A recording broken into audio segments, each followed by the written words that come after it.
冯小刚导演要为玉树地震地区捐款，其他演艺界人士呢也已经行动起来。李连杰、成龙、韩红等人积极奔走，为震区同胞募捐。那昨天下午，韩红出现在一个募捐现场，为玉树地区的同胞筹集善款。我捐钱，我捐钱，对，30万。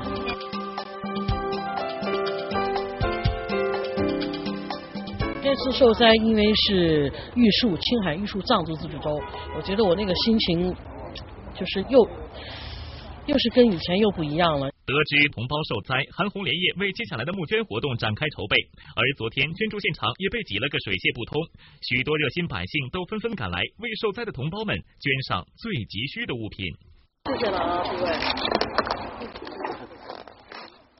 我觉得你们可以拍一下帐篷，然后让大家看一看是捐个什么样的帐篷，对吧？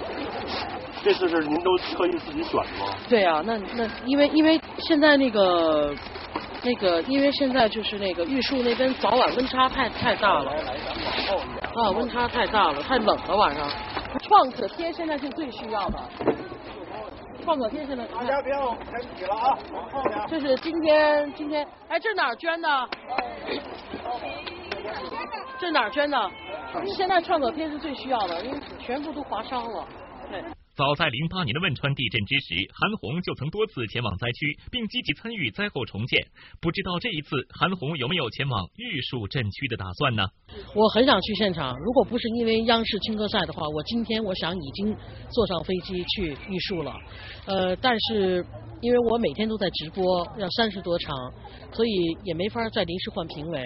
韩红虽然无法前往震区，但从4月15日开始，她会连续4天出现在募捐现场，用这样的行动来号召更多的人支援灾区。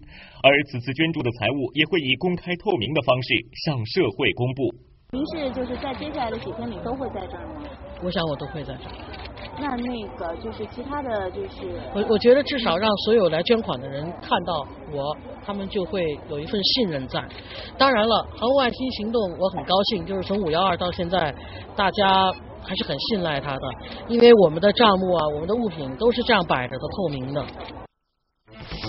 稍后，今日焦点人物毛豆豆鱼味拍照表现亲密，黄海波后悔未能娶海清，这辈子没把她娶了是我终生之遗憾。今日探班，宁静显摆贵州方言片场。